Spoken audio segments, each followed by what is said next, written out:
Chapter 6 Season 2 is here and we have a lot of things to cover like the new map. Everyone's dropping at the largest new POI crime city.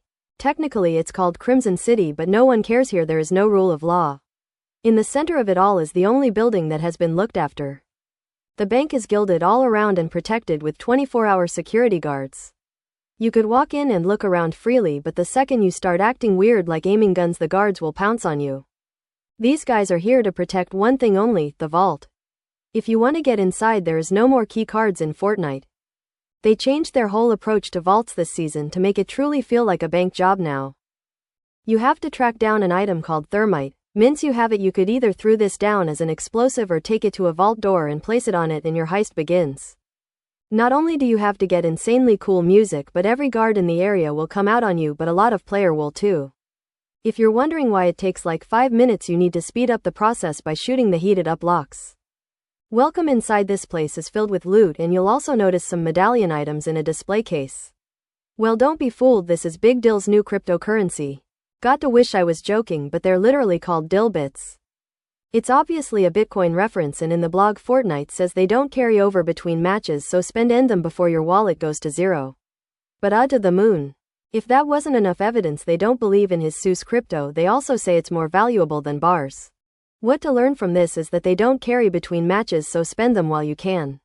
Spend them in a black market, which I'll explain what that is in a second. Because there are other ways to become a criminal this season, like breaking into the new armored trucks. These spawn mid-match and you'll find them driving around on the island protected by an entire convoy with SUVs and motorcycles.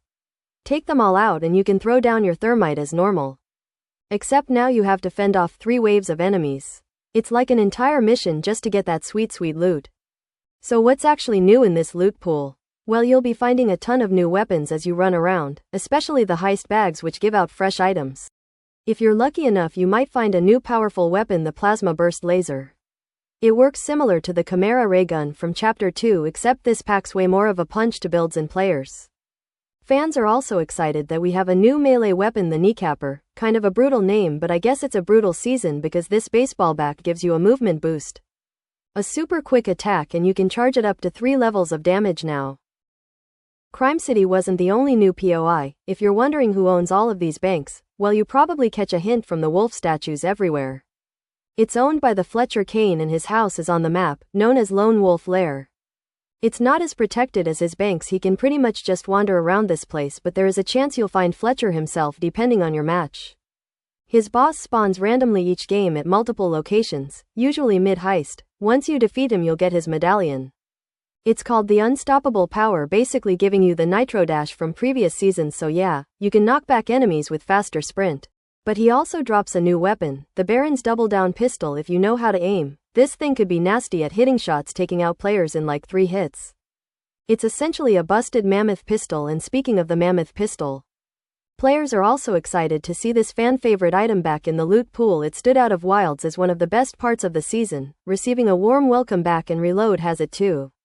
So if you can't get your hands on Fletcher's pistol, you'll still be able to hit some crazy clips.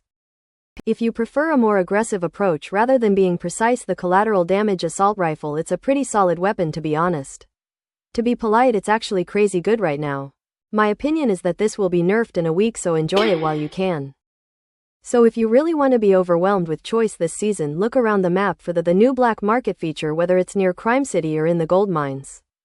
You can find the secret weapon store that lets you spend gold on tons of items, although if you want to buy the most prestigious weapons, that's where the Dill Bits come in. These can be spent on all the latest seasonal items along with boons. There might even be exotic weapons in here if you're lucky enough. Speaking of boons, there are a ton of new abilities. This season most of the time you'll get a random one by opening a rare chest. If you want to track down a specific one, spend your Dill Bits on it in the black market, but there's only one boon per shot. There's abilities like the Adrenaline Rush, which gives you slap effect whenever you mantle. Hurdle or wall jump, kind of insane because you can just spam it to have unlimited sprint for the rest of the game. Then we have the gold ammo boon. It's pretty self-explanatory when you pick up bars. You'll get ammo too. If you wanted the other way around though, there's the greed boon, giving you a ton of gold every time you open a chest or ammo box. And trust me, this one is basically a get-rich-quick scheme. They went all out this season, especially with the Vulture boon, which tells you where an enemy died once they get eliminated. Or we have the Gold Rush boon, which gives you the rush ability when you open or destroy a chest. But what is the Gold Rush ability? Well, if you farm a gold vein in the mines, you will suddenly be faster at sprinting. More importantly, you'll be able to farm at a ridiculous speed with more damage. If you don't want to hunt down a vein, you could either swim in gold-infused water or find a gold splash. These are the replacement for chug splashes, and they'll give you 20 health or shield along with the Gold Rush ability. Now all of this is before Elve even got into the insane collab hiding in this season's Battle Pass. Mortal Kombat is finally in Fortnite after who knows how long, and it starts with Sub-Zero.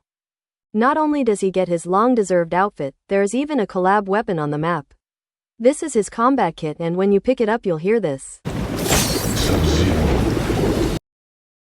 It has two types of attacks.